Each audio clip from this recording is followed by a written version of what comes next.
આજની ધર્મકથા. પ્રણામ.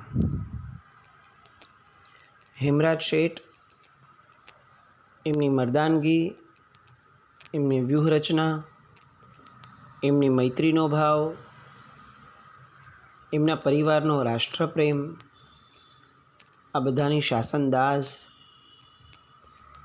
આ બધા ગુણો માટેની અનુમોદનાનો ભાવ, એનો સ્વાધ્યાય આપણે કરી રહ્યા છીએ. એક સાવ વિરલ વ્યક્તિત્વ, જેનું નામ કદાચ ક્યાંય આપણને સાંભળવામાં પણ નથી આવ્યું. શાસનની અનેક વાર્તાઓમાં ક્યારેય અનુમોદનામાં પણ આપણને જે નામ સાંભળવામાં નથી આવ્યું, કદાચ એવું નામ. અને જ્યારે એની જિંદાદિલીની, એની સમજણની, એની દીર્ઘદ્રષ્ટિતાની આ બધી વાતો સાંભળીએ ત્યારે એવું લાગે કે જેનું ચરિત્ર બાળપણથી બાળકોને ભણાવવું જોઈએ, કદાચ સ્કૂલ વગેરેમાં, એવું આ ચરિત્ર આપણી ઉંમર વીતી જાય છે જેમ થતાં આપણને ક્યાંય વાંચવામાં નથી આવ્યું. એક જૈન થઈને, એક વાણિયો થઈને એક વ્યક્તિ દિલ્હીના તખ્ત ઉપર જે રીતે બેઠો છે, જે રીતે એણે પૂરા રાષ્ટ્રના મુગલોનો ખાત્મો કરાવ્યો અને ધર્મને આવા આક્રાંતાઓથી આબાદ રીતે બચાવ્યો છે, કદાચ આ ભોગ આપવાનું, આ રક્ષણનું કાર્ય એવું કહી શકાય કે ન ભૂતો ન ભવિષ્યથી હતું. અને તેમ છતાં આપણા બધાની આ એક કમજોરી છે કે આપણા વર્તમાન ઇતિહાસમાં, પોપ્યુલર ઇતિહાસમાં ક્યાંય આ વ્યક્તિનું નામ પણ જોવા નથી મળતું. આપણે મૂળ કથા પર આવીએ. ગઈકાલ સુધી આપણે જોયું કે શેરશાહની સાથે હેમરાજનો પુત્ર યુગરાજ આ બંને વાતો કરે છે. એમાં યુગરાજની રાષ્ટ્ર પ્રત્યેની નિષ્ઠા એ એટલી પ્રબળ રીતે વ્યક્ત કરે છે કે પિતાજી પાસે ગામડામાં વહી જવાનો નિર્ણય એ ફેરવાઈ જાય છે. હેમરાજ શેઠ પોતાના પત્ની કુંદન દેવીને વાત કરે છે. કુંદન દેવી પણ તૈયાર થઈ જાય છે અને હવે ખરાખરીનો ખેલ ખેલવા માટેની એક નિર્ણાયક સ્થિતિ એ આવીને ઊભી રહે છે. કુંદન દેવી અને યુગરાજ બંને જ હેમરાજ શેઠ પાસે બેઠા છે. યુગરાજ પૂછે છે કે તમે છેક શત્રુના મુખમાં જઈને બેસવાની વાત કરો છો, આગ્રા જઈને, અને ત્યાં જઈને તમે ખેલ ખેલશો. આ બુદ્ધિના ખેલ કેવા હોય? યુદ્ધના ખેલ તો જાણે જોવા મળ્યા છે, યુદ્ધની તૈયારીઓ તો જોઈ છે, પણ આ બુદ્ધિના ખેલ, જાસૂસોના, વ્યૂહરચનાઓના, આ બધા કઈ રીતે ખેલાય? અને યુગરાજ એ બહુ કુતૂહલ સાથે પોતાના પિતાની આ એક જે વિશેષતા છે એને સમજવાનો પ્રયત્ન કરે છે. અને અહીંયા પિતાજી ફોડ પાડે છે. યુદ્ધની અંદરમાં જય અને પરાજય એ ભલે તલવારથી નક્કી થતા હોય, પણ મૂળમાં મનોવિજ્ઞાન કામ કરે છે. પ્રજાને જો શત્રુ રાજા જે છે એની શાંતિ, એના ઇન્સાફ, એની આબાદીનો નકશો જો એને બતાવવામાં આવે, પ્રજાને વર્તમાન રાજવી જે છે એની ઉદાસીનતા બતાવવામાં આવે, તો એ પ્રજા જ્યારે ખરેખર વિપત્તિની વેળા આવે ત્યારે એવું નહીં કે કદાચ એ શત્રુના પક્ષે વહી જશે, પણ એ શાંત બેસી જશે. આ એક પ્રકારની વ્યૂહરચના છે. પ્રજા જ્યારે છે એ રાજાની વિપત્તિ આવવાની ત્યારે એના હૃદયની અંદરમાં શત્રુ સેનાની પ્રચંડતા, સૈનિકો પ્રત્યેની શત્રુ રાજાની કદરદાની અને અદ્ભુત ચમત્કારો, આ બધાની વાતો જો એના મનમાં ઘૂંટી દેવામાં આવે તો એ લશ્કરનું મન પણ કાયર બની જાય છે, નિસ્તેજ બની જાય છે. અને જે લશ્કર મનથી હારી ગયું છે એ લશ્કરને હરાવવું બહુ જ સરળ છે. યુગરાજ સાંભળતો જાય છે. પિતાજીના મનની આ વાતને એ સમજવાનો પ્રયત્ન કરે છે કે ખરેખર આવડા મોટા યુદ્ધ શું ખરેખર આવા કેટલાક વિચારો અને આવા કેટલાક તર્કોથી જીતી શકાય?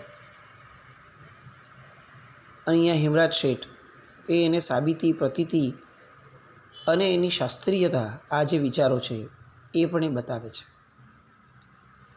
જાણે એક વિદ્વાન બેઠા હોય અને જે વિદ્વાન પોતે જે કહી રહ્યા છે એના શાસ્ત્ર પાઠો આપી અને એની યથાર્થતા સાબિત કરતા હોય, એ રીતનું વાતાવરણ એ અહીંયાથી ચાલુ થાય છે. હવે શેઠ પોતે કેટલીક વ્યૂહરચનાઓ શાસ્ત્રમાં જે આપી છે એની વાતો કરે છે. એક વ્યૂહરચના શાસ્ત્રમાં આપી છે કે દંડ વ્યૂહાકાર આ વ્યૂહરચના છે. આની અંદર શું કરવાનું હોય? તો જો ચારે તરફથી ભય દેખાતો હોય રાજાને, તો એણે પોતાના સૈન્યને દંડ વ્યૂહના આકારની અંદરમાં આગળના ભાગમાં તેજસ્વી અમલદારોએ રહેવું, વચ્ચે રાજાએ રહેવું, પાછળ સેનાધિપતિએ રહેવું અને ગમે તે ઘડીએ લશ્કરના બંને પડખે હાથી, ઘોડા અને પાયદળ દંડની જેમ પથરાયેલા રહે, એને દંડવ્યૂહ કહેવાય. યુદ્ધમાં લડવાનો આ એક પ્રકાર કે જેમાં સૈન્ય દંડવ્યૂહના આકારની અંદરમાં શત્રુ સેના પર તૂટી પડે. યુદ્ધનો બીજો એક વ્યૂહ છે, એ છે શકટ વ્યૂહ. આ વ્યૂહ એવો છે કે જેમાં પાછળથી જો શત્રુનો ભય લાગે તો એવી રીતે કરવું કે આગળના ભાગમાં થોડી સેના રાખવી અને પાછળના ભાગમાં વધારે રાખવી. આ સેના યંત્રના માનવીની જેમ ફરી શકે એવી હોવી જોઈએ. એનાથી શું થાય તો કે બે પડખા તરફ, બંને બાજુ તરફ શત્રુનો ભય હોય તો આ સેના બંને બાજુએ ફરી અને ગમે તે ભોગે શત્રુઓનો નાશ કરી શકે. આને કહેવાય શકટ વ્યૂહ. શકટ એટલે ગાડું, જેમાં પાછળ ભારે વસ્તુઓ રાખી શકાય અને આગળ એ યોદ્ધાઓ એટલે જે બળદ છે તે રાખી શકાય. આ રીતનો શકટ વ્યૂહ એ એક પ્રકારનો વ્યૂહરચનાનો બીજો ભાગ. ત્રીજો એક ભાગ છે શુકર વ્યૂહ. આ શુકર વ્યૂહની અંદરમાં શું હોય? એની અંદરમાં બંને બાજુ જો શત્રુનો ભય હોય તો અગ્રિમ હરોળની અંદરમાં કેટલાક સૈનિકો રાખી અને બાકીના એક પણ સૈનિકને પાછળ ન રાખતા બંને પડખામાં જ રાખવા. પાછળ સૈનિકો જ ન રાખવા, પાછળ ફક્ત રાજા હોય. એના કારણે શું થાય કે શત્રુ સૈન્ય જે છે એ ગાફેલ રહે. બંને બાજુએ વિરાટ લશ્કર જોવાના કારણે એને એમ થાય કે રાજા આમાંથી જ ક્યાંક હશે, અને હકીકતની અંદરમાં રાજા એ સેન્ટરની અંદરમાં, અગ્રિમ હરોળની અંદરમાં હોય. આ છે શુકર વ્યૂહ. હવે કેટલીક વાર યુદ્ધની અંદરમાં એવું થાય કે આપણને આજુબાજુથી નહીં, આગળ પાછળથી ઘેરાવાનો ડર લાગે. જો એ રીતનું પરિસ્થિતિ હોય તો એવા સમયે વ્યૂહરચના મકર વ્યૂહની એ કામમાં આવે છે. આ મકર વ્યૂહની અંદરમાં શું થાય છે? મકર વ્યૂહરચનાની અંદરમાં આખી સેનાને ચારે બાજુએ ગોઠવવામાં આવે. એકદમ વચ્ચે રાજાની બદલે અગ્રિમ હરોળનું સૈન્ય હોય અને રાજાને ડાબી અથવા જમણી બાજુ કેટલાક સૈન્યના ઘેરાની વચ્ચે રાખવામાં આવે. એટલે થાય એવું કે આગળ અને પાછળ બંનેથી યુદ્ધ થાય, તેમ છતાં રાજા ગવાય નહીં. સેનાપતિ અથવા સેનાનો જે મુખ્ય ભાગ છે એ બંને બાજુમાં રહે, વચલો ભાગ એ સામાન્ય સેનાનીઓથી રહે. આ મકર વ્યૂહ છે. કેટલીક વાર એવું બની શકે કે પાછળથી કશો જ વાંધો ન હોય, આગળથી યુદ્ધ લડાવવાની શક્યતા વધારે હોય કે આગળથી ઘેરો ઘાલશે સૈન્ય. તો શત્રુનો ભય જો આગળથી હોય તો સૂચિ નામનો વ્યૂહ છે એ વ્યૂહ ગોઠવવાનો હોય. આની અંદર શું કરવાનું હોય? સૂચિ વ્યૂહની અંદરમાં દોરામાં જેમ આપણે મોતીની માળા પરોવીએ એવી રીતે એક પછી એક સૈન્ય એ પાછળથી આગળ આવતું જાય અને ગોઠવાતું જાય. આમ કરવાથી શત્રુને આપણી સેનાનો અંદાજ જ ના આવી શકે અને સતત વધતા સૈન્યના કારણે આગળ રહેલો શત્રુ એ ભય પામે. શત્રુ સેનાને એવું લાગે કે આનું લશ્કર તો અખૂટ છે અને એના કારણે શત્રુ માનસિક રીતે હારી જાય. અહીંયા હેમરાજ શેઠ કહે છે કે કેટલીક વાર આપણે આવા યુદ્ધ લડ્યા કે જેની અંદરમાં 15,000નું સૈન્ય એ સામાના 2 લાખના સૈન્યને પણ ભારી પડ્યું હતું. આવું કઈ રીતે થાય? તો આ રીતે થાય. આગળ ખાલી 500-700 સૈનિકો લડવા માટે જાય અને પછીથી સતત એક પછી એક પાછળથી જેમ મોતી પોરાય દોરાની અંદરમાં એવી રીતે સૈન્ય જોડાતું જાય અને સામા લશ્કરની આંખની સામેથી જોડાતું જાય અને સામા લશ્કરને એવું લાગવા લાગે કે આ તો ખૂટતું જ નથી, આવડું મોટું સૈન્ય. આવું વિચારતા 1,00,000-2 લાખનું સૈન્ય પણ ભય પામે અને મનથી જ કેટલેક અંશે એ લોકો હાર સ્વીકારી લે. અને એવા સમયે પાછળ રહેલું 1,000-2,000 સૈનિકોનું સૈન્ય કે જે હજી સુધી ક્યાંય પિક્ચરમાં નથી આવ્યું, એ સીધો હુમલો કરે અને ખાત્મો બોલાવી દે. આ સૂચિ વ્યૂહ છે. એવી જ રીતે પદ્મવ્યૂહ નામનો પણ વ્યૂહ છે. અને આમ અલગ અલગ વ્યૂહ રચનાઓ પોતાના બાળકને, પોતાના સુપુત્રને આ હેમરાજ શેઠ શીખવાડે છે. માતા પિતા વિચક્ષણ હોય તો બાળકનો જે વિકાસ થાય ને, એ વિકાસ ગમે તેટલા શિક્ષકો, ગમે તેટલા ટ્યુશનો, ગમે તેટલા ક્લાસીસ રાખવાથી ક્યારેય થતો નથી. અને એમાં પણ બાળક એક ઉંમરનો થાય, 8 વર્ષ 9 વર્ષનો સમય વિતાવે, એ પછીથી તો બાળક એના પિતાનો સૌથી મોટો ફેન હોય. અને પિતા જે રીતે જીવવા માંગે છે, જે રીતે જીવે છે, એને કોપી કરવા માટે આ બાળકનું મન હંમેશા એ દિશામાં આગળ વધે. આ સાયકોલોજી છે. 7 થી 8 વર્ષ સુધી બાળક માતાના પડખા સેવે, 8 વર્ષ પછી પિતાના, 14 વર્ષ પછી મિત્રોના અને ત્યાર પછી જગતના. આવી બધી કેટલીક સરસ મજાની વૈજ્ઞાનિક વાતો એ આપણે ત્યાં બાળ વિકાસની અંદરમાં ઘણા શાસ્ત્રો જે લખાણા, એ શાસ્ત્રોની અંદરમાં આપણને પ્રાપ્ત થાય.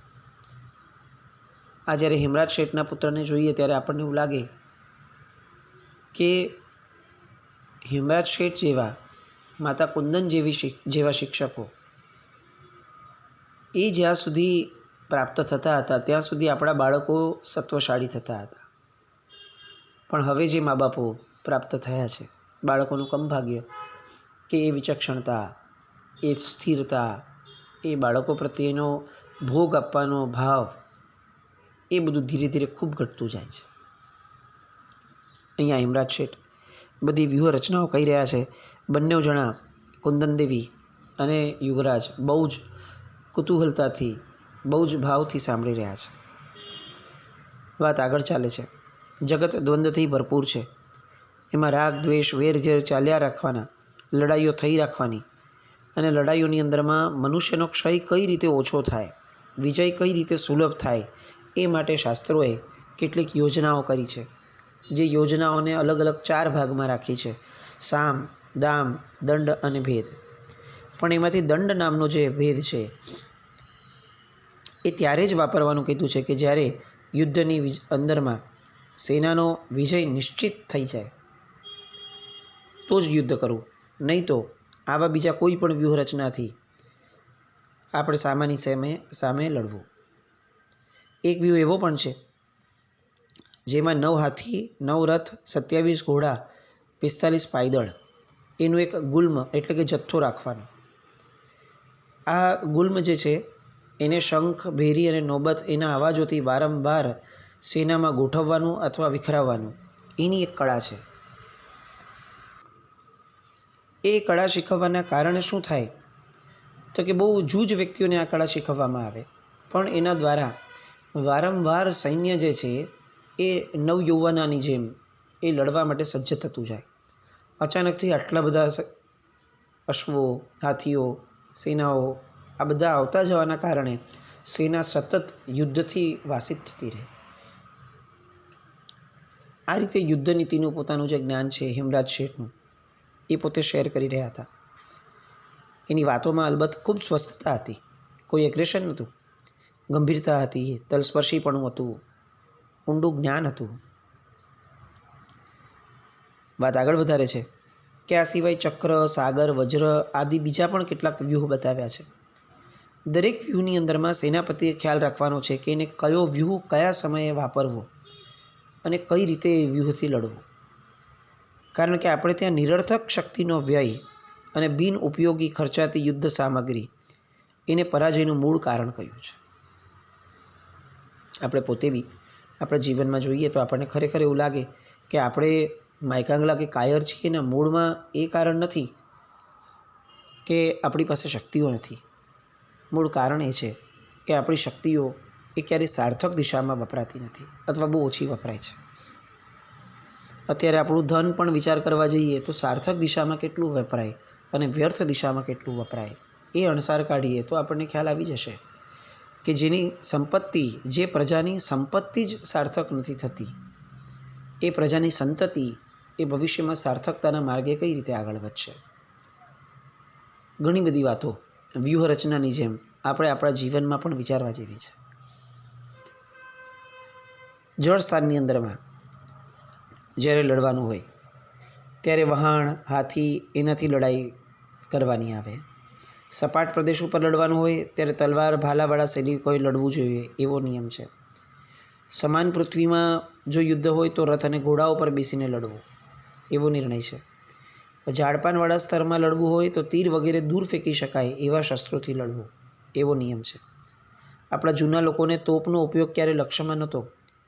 તોપને ભારતની અંદરમાં સૌ પ્રથમવાર જો કોઈ લાવ્યું હોય તો એ હતો બાબર. બાબર તોપને નહોતો લાવ્યો ત્યાં સુધી આપણે ત્યાં આવા ભીષણ શસ્ત્રો કે જેનાથી બહુ મોટો સંહાર એકસાથે થઈ જાય એ ક્યારેય માન્ય સ્થિતિમાં નહોતો.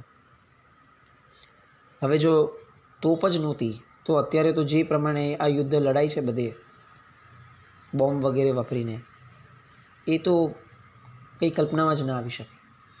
મૂળમાં આપણને એક આનંદ થવું જોઈએ, આપણને ગૌરવ થવું જોઈએ આ બધું સાંભળીને. ભલે કદાચ આ યુદ્ધ નીતિઓ હવે એટલી પ્રસ્તુત નથી, અત્યારે હવે આવી રીતે યુદ્ધ લડાતા નથી, એ વાત સાચી છે. લડાઈ એવી શક્યતાઓ પણ નથી, વાત સાચી છે. પણ મૂળમાં આપણને ગૌરવ થવું જોઈએ કે ખરી અહિંસા આ હતી કે જેમાં યુદ્ધ જેવા હિંસાના સ્થાનમાં પણ ઓછામાં ઓછી હિંસા કઈ રીતે થાય, ઓછામાં ઓછી ખુવારી કઈ રીતે થાય, એ પણ શાસ્ત્રકાર ભગવંતો એ અહીંયા બતાવીને ગયા છે. કયો એવો ધર્મ હશે કે જે ધર્મને હિંસાનું જે પ્રકૃષ્ટ સ્થાન છે એમાં પણ અહિંસા સૂજે. ઋષભદેવ ભગવાન એ કદાચ આ જ નીતિ શીખવીને આપણને બધાને ગયા કે પાપ કરવું પણ પડે તો પણ સૌથી મિનિમમ અંશે જે રીતે અટકી શકાય એ રીતે અટકતા અટકતા પાપ કરવું. અને આ જ કદાચ ધર્મ છે. ધર્મના ક્ષેત્રની અંદરમાં અહિંસા પાડવી અને ધર્મના ક્ષેત્રમાંથી બહાર નીકળી અને બેફામ હિંસા કરવી અને છતાંય પોતે આપણે ધર્મી છીએ એવો ટેગ લગાડવો અથવા એવું વિચારવું, એ પરમાત્માના શાસનથી કેટલું વિરુદ્ધનું છે એ વિચારવા લાયક છે. કેટલીક વસ્તુઓને ધર્મ વધ્યો એવું વિચારવા કરતાં ક્યાંક ને ક્યાંક ફુગાવો નથી વધ્યો ને, એ પણ વિચારવું જોઈએ.